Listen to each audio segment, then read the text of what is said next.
আপোনালোকে বেয়া নাপাব, অখিল গগৈৰ সংগঠনৰ এতিয়াহে ৰাইজৰ দল খুলিছে, তেওঁৰ সংগঠনৰ নামটো কি আছিলে? কৃষক Mukti Sangram Samiti. You find any visibility those days when there was all India farmers movement? সেইটোক লৈ আছুৱে আন্দোলন নকৰে ন। তেতিয়াতো অখিল গগৈ দেখা পাইছিলে কিবা নিউজ আছে আপোনালোকৰ? That may be simple statement আমি সমৰ্থন জনাইছোঁ, চিম্পলি বগাছ, হয় নে নহয়? You may be disagree with my points. মই বিচাৰোঁ যে আপোনালোকে মোক খোলা খুলিকৈ ক'ব যে ছাৰ মই আপোনাৰ এই পইণ্টৰ লগত এগ্ৰি নহয়, ডেটছ অল। কোনো অসুবিধা নাই, জৰুৰী নহয় যে মই যি কৈ আছোঁ কাৰেক্ট বা ইউ আৰ কনভিন্স, তেনেকুৱা কোনো কথা নাই। তো গতিকে এই যে পলিটিকেল যে লিডাৰ্ছ, তেওঁলোকৰ যে কেৰেক্টাৰ, সেইবিলাক আপোনালোকে চাব লাগিব। আমাৰ ইয়াত মানে আমি নামনিত দেখিছোঁ যে বিলাহী, বেঙেনা বহুত কিবা কিবি পেলাই দিছে ন, দলিয়াই দিছে। উজনি অসমত আমি কি দেখোঁ? Farmers movement. There is no' farmers movement, only one small tea planters. দেখিছে নহয় জানো? We are getting under rate. প্ৰব্লেমটো কেনে হৈছে মানে তিনিচুকীয়াৰ মই এটা এক্সাম্পল দিছোঁ, you forget about Guwahati, Nagaon. তেতিয়া চাগে আপোনালোকে বহুত সৰু হৈ আছে, still you are very young. এই পিচিঅ' খুলিছিলে নহয়, অলি গলি চবেই পিচিঅ' খোলে। এতিয়া ই ৰিক্সা ওলাইছে নহয়, চবেই ই ৰিক্সা। আৰু এতিয়া ই ৰিক্সাত আটাইতকৈ ডাঙৰ সমস্যাটো কি জানে নাই? মই দেখিছোঁ যে তেওঁলোকে চৰকাৰী চাকৰি কৰিছে, কৰাৰ পিছতো আকৌ দুটা ই ৰিক্সা কিনি কাৰোবাক দি দিছে চলাবলৈ। ইমান বদমাছ মানে।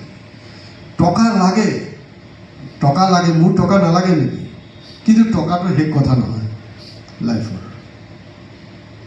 এতিয়া স্মল টি প্লেণ্টাৰ্ছ, আপোনালোকে হয়তো ভাবিব পাৰে যে তেওঁতো ৰেলৰ এমপ্লয়িজৰ লগত কথা পাতি আছে।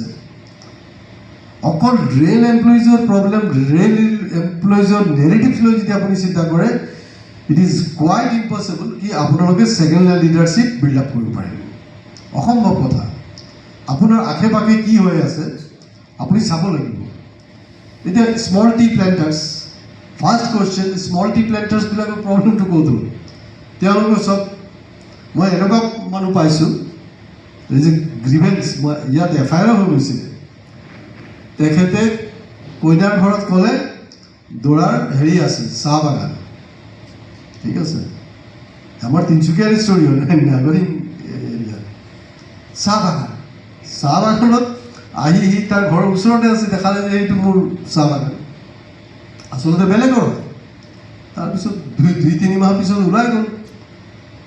এতিয়া চাহ খেতি নকৰি তেওঁলোকে যদি নেমু খেতি কৰা হ'লে হয় বা বেলেগ কিবা মানে কৰা হ'লে হয়তো আৰু বেছি প্ৰফিট থাকিলে হয়।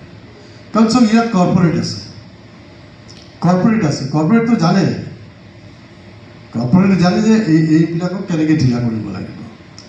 তো এই উজনিৰ আকৌ ইণ্টাৰেষ্টিং হ'ল, কংগ্ৰেছ বিজেপি যোনে পাৱাৰত থাকক, স্মল টি প্লেণ্টাৰ্ছো আন্দোলন কৰে।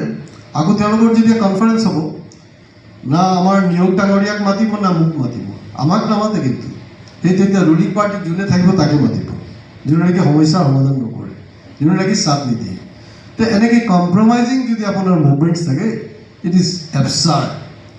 ভগৱান শিৱ যদি আহি যায় একো কৰিব নোৱাৰে, কথাটো তেনেকুৱাই, বেলেগ কোনো ষ্টৰী নাই। এতিয়া এই মানে 1926ত ট্ৰেড ইউনিয়ন এক্টখন হ'ল, তাৰ আগৰ পৰ্যায়টো জানে। এতিয়া